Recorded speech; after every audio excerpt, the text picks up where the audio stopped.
Look at that. That's something.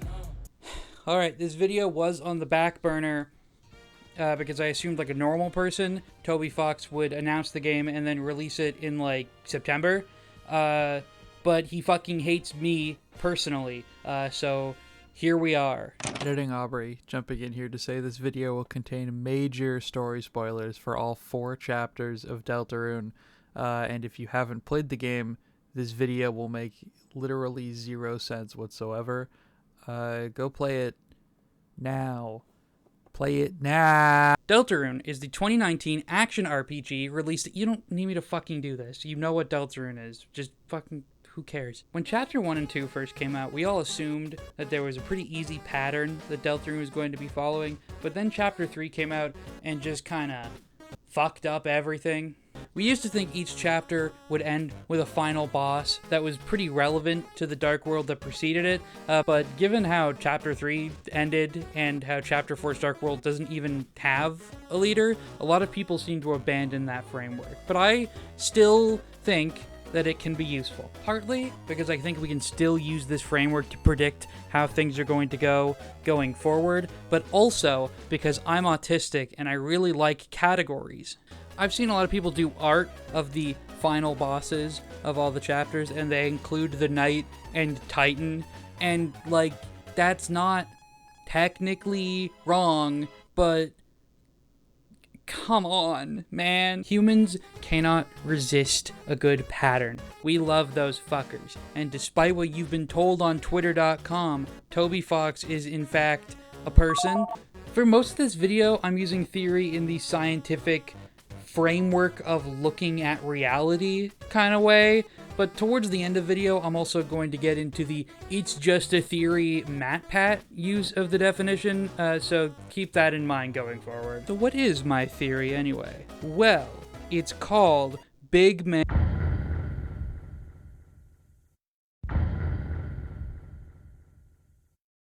Every Dark World we've seen so far has had a central figure that's helped shape and affect the areas that we travel through. This is true of all 4 chapters that we've seen so far. I'm just going to go down the criteria of what I think makes this figure. Point 1 is a central figure or ruler of the Dark World in which they reside. 2 has at least some contact with the Roaring Knight.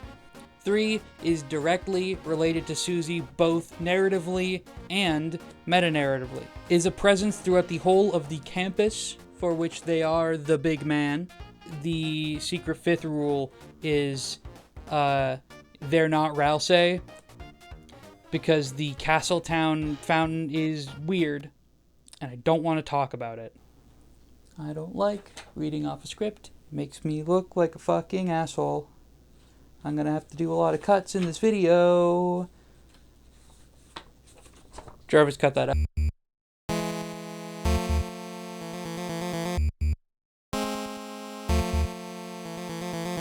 King fits really easily into all these categories except one, but I'll get to it.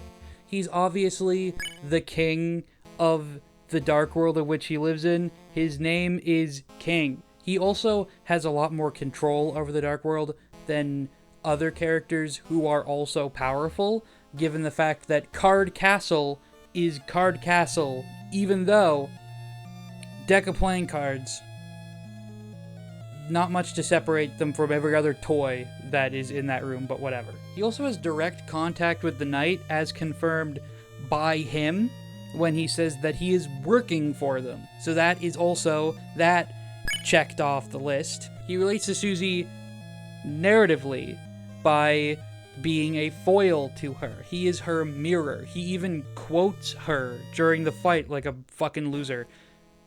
He's very clearly supposed to embody who Susie is at the beginning of the chapter. That she hides her insecurities behind violence and that she lashes out at people just trying to help. That's cool. The way that she relates to him meta-narratively is that he is an abusive father. Now, granted, we don't know that Susie has abusive or absentee parents, but given what we've heard of them, or better put, how we've never heard of them, my hopes aren't super high. The fourth one I'm kind of iffy on. He's not technically a constant presence through the Dark World, but he also kind of is through Lancer. He's not literally following you around like a couple of the other goofs we'll talk about later, but he's definitely around. He's for sure in your mind as the player, especially with the way Lancer talks about him. It really does feel like he's just hanging over the party at all times. So I think that counts. It's technical, but I think that counts. He's still like a constant thought in your mind. I think King fits all four of these categories, and you know what? Even outside of my theory, you'd be pretty hard-pressed to find someone who doesn't think that King is the most important figure in his Dark World.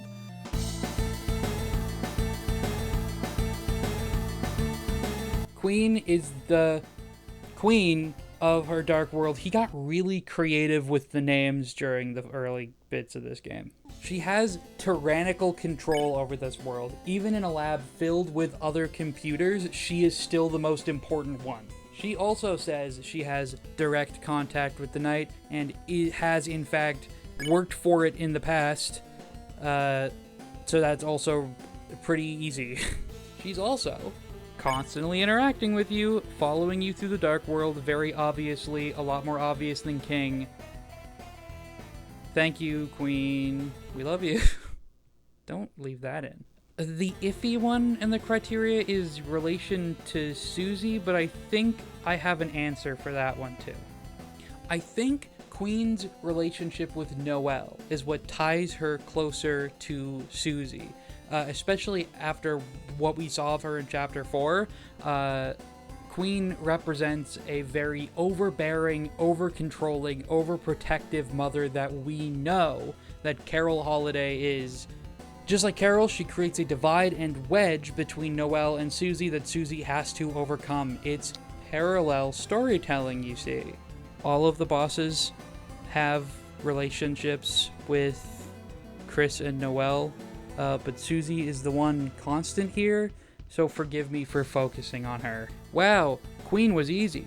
I sure hope that I don't have to talk about something that's going to be very controversial and have a lot of people really mad at me coming up next.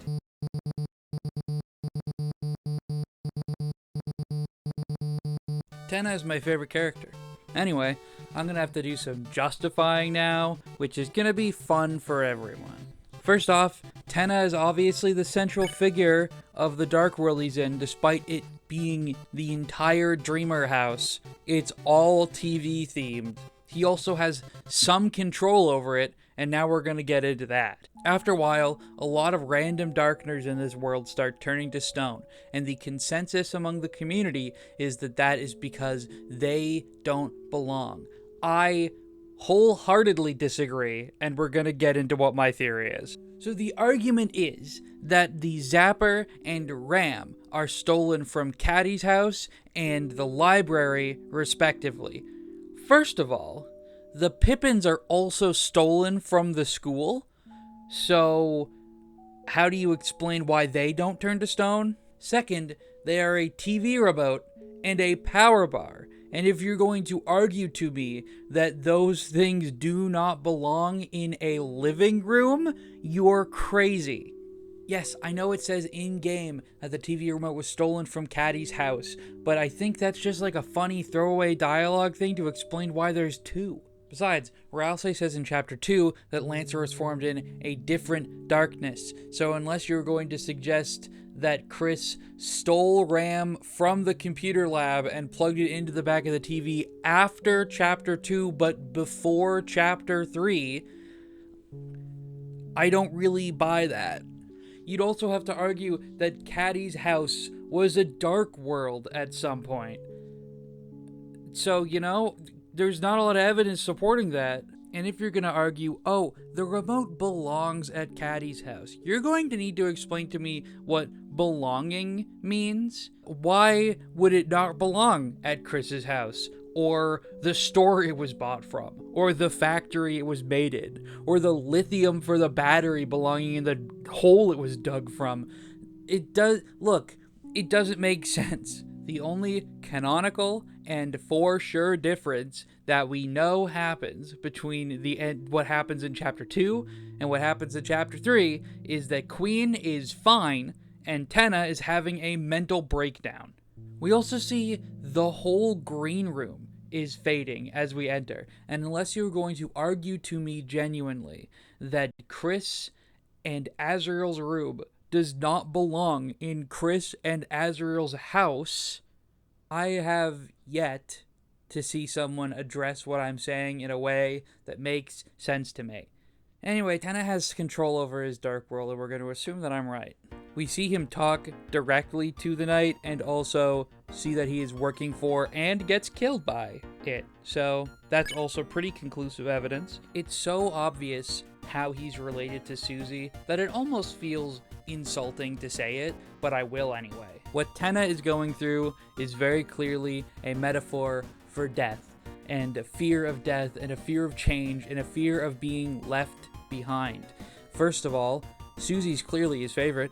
He talks to her all the fucking time. Second, it goes along with Susie's fear of being left behind. Why she doesn't want to open up to people. Why it's taken so long for her to find a friend in Chris. Because she's scared of things changing and her being left behind. She even gets a little whole speech about it at the end of the chapter, and it's really cute. And I love it. It's one of my favorite moments in the whole game. Oh, also, Tenna is a presence throughout this whole Dark World. He doesn't shut the fuck up, and we love him for it. Okay, here's the controversial bit.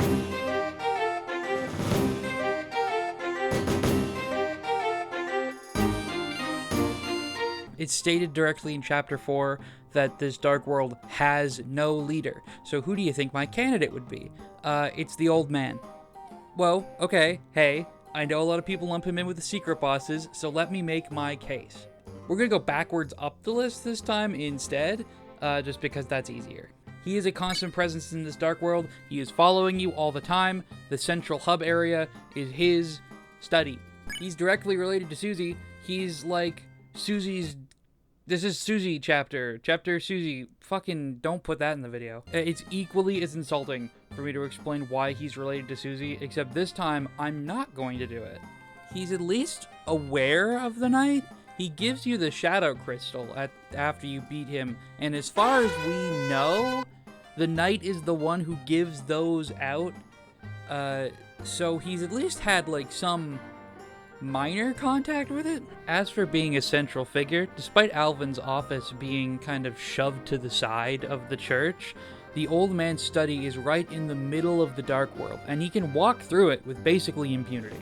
Despite all the bookshelves being kind of tiny and out of the way, basically the whole Dark World is a library, and with Gerson and the old man being an author, it really makes sense. The old man is clearly supposed to be this world's leader, but the fact that he's not shows his character. He was offered the role that was given to Tenna, that was given to Queen and to King. We know that the Knight is the one that put King in charge of his Dark World.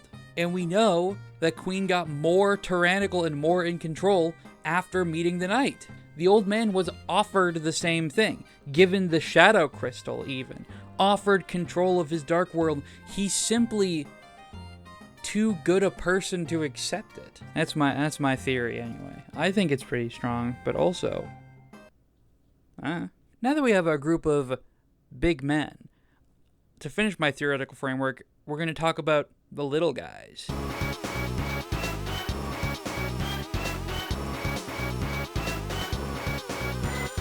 A little guy is what we would have called a secret boss before Chapter 3 and 4 came out, and they really tie into this theory and complete it.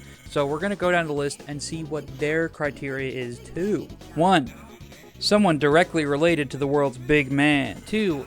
Puts you on the shadow crystal path. 3. Represents an item that is always or often forgotten. 4. Has something to do with freedom as a theme. Not the freedom leitmotif, but like narrative theme. You get what I'm saying. I say forgotten and not discarded because I don't know about you, but I'm not really in the habit of throwing away perfectly good playing cards a lot. And if we can't agree on Jevil, then what the fuck can we agree on?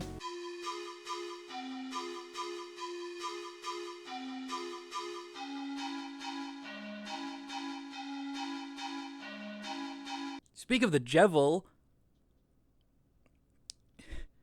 Anyway, Jevil is a Joker card from the same deck as King in the light world and serving on his court in the dark. He gives you the Shadow Crystal when you beat him. Case in point is the why I say forgotten and not discarded. I have a deck of cards that came with a rules card. You know, like the character rules card. I threw away that card, but my deck didn't even come with a pair of Jokers.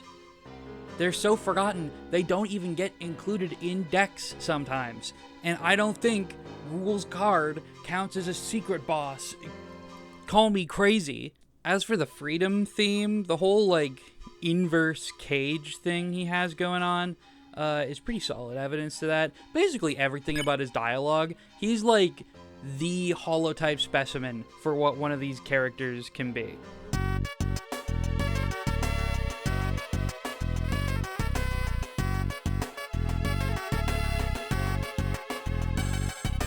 Spampton G. Spampton is also pretty easy to fit in here. He's a spam email directly on Queen, who is the laptop, and he also directly worked for both Queen and Tenna.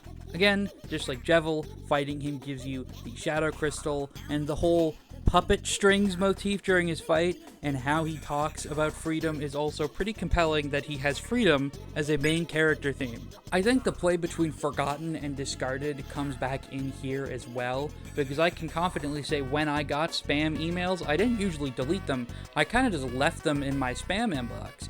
And you may have noticed, during that sentence, I said when I got spam emails, because they don't really exist anymore. If you were even just as little as 2 years younger than me, it's very possible you don't even know what a spam email is. The only reason I remember what they are is because of fucking deltarune. The fuck did I don't know what I was on when I wrote this. I'm just gonna read the script off verbatim for the transition, because I have no clue. It was like 3 a.m., I guess. So wow, it looks like the 2 poser children slot into our criteria pretty nicely. How about showing us Chapter 3's little scrungly little fucking guy? Why did I write it like that?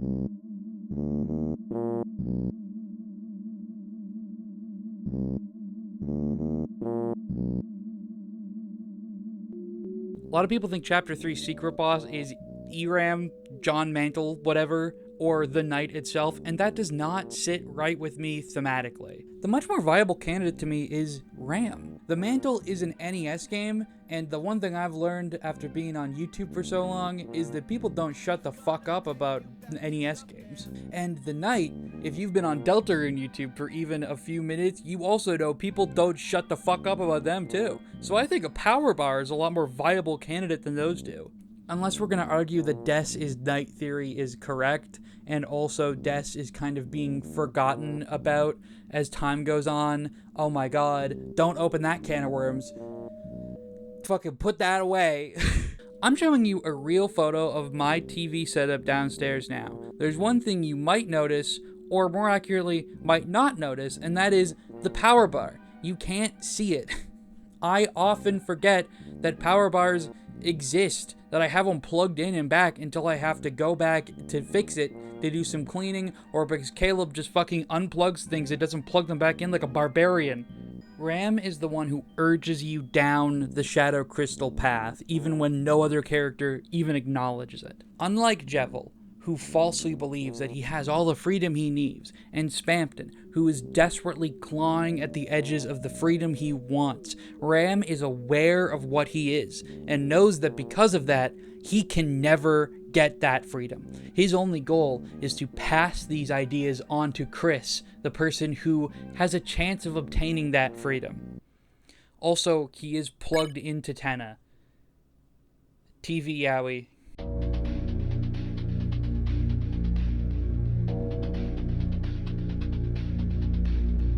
Gerson Boom is a complicated character. A character that we never meet. We only get to see the old man, the embodiment of how his loved ones remember him. Gerson Boom was a scholar, a mentor, a priest, a teacher, an author, a protector, all the positive ways that people remember you when you're gone. But something that is often forgotten by others, but never forgotten by you, is the darkness that you carry with you through life. If they're anything like Undertale, and I've been led to believe that they're basically the same character, Gerson Boom was a soldier. A man who had to kill to survive. That's something that you carry with you. Something that is a part of you. That stays a part of you. Even when those around you forget and move on. The small man for this chapter is the sound of justice. How he's related to the old man really isn't a secret. He's the animated statue that sits in the old man's study. He represents the cold, dark, brutal, uncaring temperament needed to take a life, even in war, something that's often forgot about people when they come home. While the Hammer of Justice rejected the false freedom that he was offered in favor of forging his own path, the Sound of Justice reflects what happens when people go too far, take whatever they want, true and pure freedom. Granted, he isn't per se involved in the Shadow Crystal path, but I will say, after doing the fight with the old man, this moment hits so much harder. This interpretation really makes sense to me, and I don't understand why I haven't seen anyone else even discuss it online. Oh, that was really heavy. Sorry. Put a gif of the funny email man on screen to lighten the mood. Wow, look at him go. It's pretty funny. I hope I've done well enough to establish that these four and these four belong in a category together. And now we're going to put my theoretical framework to use. I'm going to use this to try and predict what's going to happen in Chapter 5. It should come out in 7 days if this video's out on time, so let me know in the comments if I'm fucking wrong. I'll put an addendum in the corner with the iCards after I've played through it to see how I feel about my theory then. Here we go! I'm not one of those people who thinks Asgore won't be involved in Chapter 5. He very obviously will be. Fuck, he may even be the final boss of the chapter. But I think he's going to be the king of this dark world in name only. He's going to have a Darkner who is a right hand to him, constantly scheming and telling lies and mistruths into his ear. If only we had seen the back of the flower shop and had an object that was central and important to the location that could fill this role. If only. I think, after seeing how much better his life in the Dark World is than it is in the normal world, Asgore is going to want to keep the fountain open. And I think, especially after the way Chapter 3 and 4 has ended, Susie is probably going to agree with him, and maybe even switch sides during this chapter. This line from the newsletter makes me think that that is what's going to happen. That this is going to start lighthearted, and that Susie's going to want to force it to stay as lighthearted as it can be. As for the small guy, I don't really have any viable candidates. This one really is just me spinning things wildly at this point. I think it would be really fun if it's the conspiracy board that we know he has.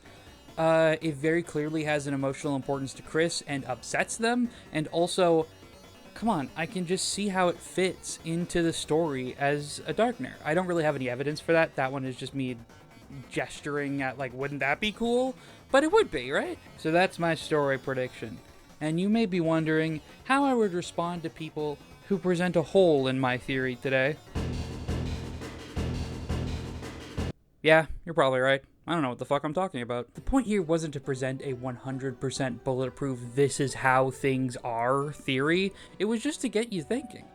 This community has a real problem with people just watching a theory video and then accepting it as gospel and then getting mad at you when you don't accept it. Cammy, like your videos. I think they're smart. Your pre-Chapter 3 Rousey Goner theory was really cool. I don't like your Tale of Hell theory, and I'm tired of people telling me I have to accept it. I wanted to present my viewpoint on what's happening so far, to get people thinking critically about the story again, to not just accept what people tell you even if their evidence is pretty compelling, and think for yourself, come to your own conclusions. Except for me, listen to my theory, accept it is true, I am always right.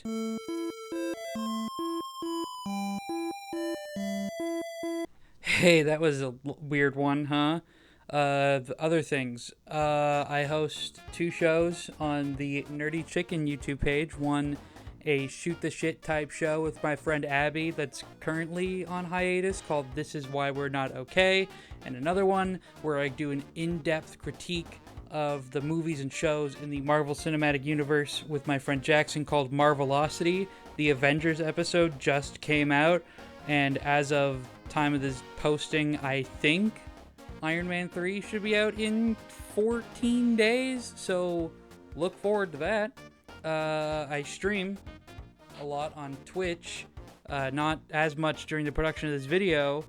Oops. Hey, if you're watching this on the 24th, it is very possible that I am currently live playing Deltarune Chapter 5 with my mom, like I did with the first 4 chapters. So, hey, come check it out. I do reviews on IGDB. Not a great site, but hey, hey. I have an 80,000 word review up about Undertale right now that took me 3 months to make, and I'm really proud of it. So go check that out, and who knows, maybe I'll upload another one this year. I hope. I don't know how to end this video. I didn't write an outro, so here are 20 seconds while the end cards play of me just randomly spinning bullshit Deltarune theories. The real knight is not Carol or Des, it's actually Sans, and he's just doing a little bit of a prank. Birdley is actually not a monster, he's a human who's been tarred and feathered. Queen will say fuck. The shelter isn't actually locked. Susie was just pushing on the door when it's a pull. The real forgotten man, the real eggs, were the friends that we made along the way.